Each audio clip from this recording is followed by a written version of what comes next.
ස්වාමින් වහන්සේ අප වන්දනාමාන කරන බුදුරජාණන් වහන්සේගේ පිළිම වහන්සේලා දුර්වර්ණව කැඩී බිඳී ගිය විට ඒවාට කුමක් කළ යුතුද ස්වාමින් වහන්සේ?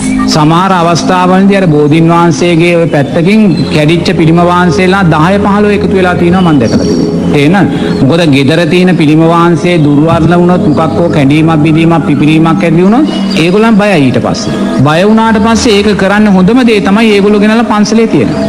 එවැනි සමහර අවස්ථාවන් වල මේ පන්සලේ මෙවැනි පිළිම වහන්සේලා 15 20 ගොඩ ගිහිලා තියෙනවා. ඒ ගොඩ ගිහිලා තියෙන්නේ තර මල් වාසන වල නැත්තම් බෝධින් වහන්සේගේ අයින. තේරෙනවද? ඒක මේ සිද්ධිය නෝනා හරිම අකුසල් සිද්ධ වෙන සිද්ධියක් ඒගොල්ලන්ට. මොකද සද්ධාවෙන් බුද්ධ වන්දනාව කරන්න පන්සලට එන එහෙම නැත්තම් බෝධින් වහන්සේ දෙන පින්වතුන්ලාට අර කැඩිලා බිඳිලා අපවිත්‍ර වෙලා අර තියෙන පිළිම වහන්සේලා දකිද්දි නෝනා අසද්ධාාවක් සකස් වෙනවා. ඒ අසද්ධාව වගේම ඒගොල්ලන් තුල විසිරෙන හිතක් ද්වේෂයක් සකස් වෙන්නත් පුළුවන්. ඒතොර අර පංච නීවරණ තමයි වැඩෙන්නේ සප්තබොජ්ජංග වඩාගෙන පන්සලට ඇවිල්ලා පංච නීවරණ තමයි වැඩෙන්නේ.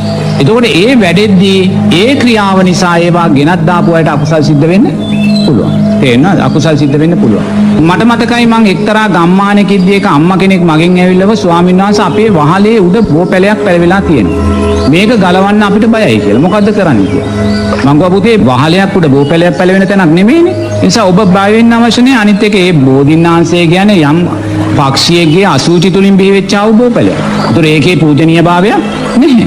ඒ නිසා ඔබ මේ බෝපැලේ ගලවලා වත්තේ කොහේ හරි ඉඳ තියනවා නම් හිටවන්නේ නැත්නම් ඔය වෙනින් තැනකින් වත්තෙන් පිට කොහේ හරි සුසු තැනක බල්ලේක හිටවන්නේ කියලා. ඒකේ ප්‍රශ්නයක් නෑ බය වෙන්න එපා කියලා. නමුත් ඊට සති දෙකකට පස්සෙත් මම ඒ අම්මගෙන් ඇහුවා ඔබේ දේ කළාද කියලා. එයා කරලා නෑ. මොකද එයාට සැකයි.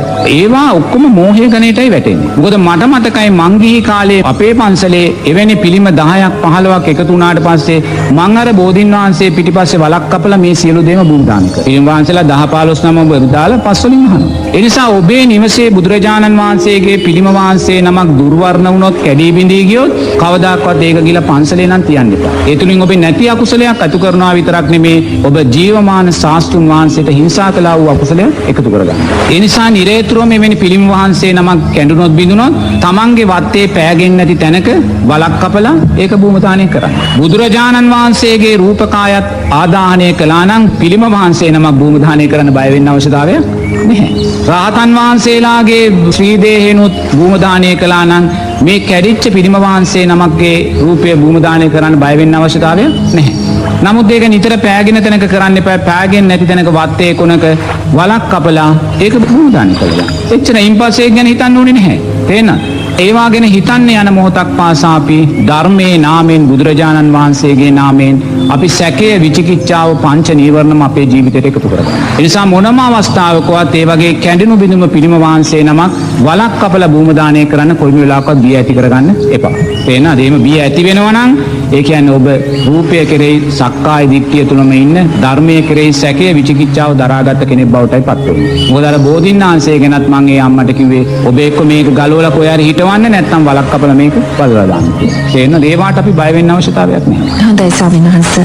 ඔබ වහන්සේ කලින් මතක් කළ ආකාරයට බෝධින් වහන්සේ නමක් නුසුදුසු ස්ථානයක රෝපණය වෙලා තිබේ නම් ගලවා ඉවත් කිරීම අකුසල කර්මයක් නොවේ නේද ස්වාමීන් වහන්සේ? බෝධින්නාංශේ නමක් වහලේ උඩ තියෙන්න බැහැනේ. නමුත් ඒ බෝධින්නාංශේ පූජනීය බෝධින්නාංශේ නමක් නෙමෙයිනේ. මේ සතෙක්ගේ අසුචි වලින් ඉපදුන දෙයක් නේ. එතන කොහෙවත් පූජනීය බවක් නැහැ. ඒ නිසා එතනදී මේ ගැටුම කොහෙත්ම මතුවෙන්නේ නැහැ.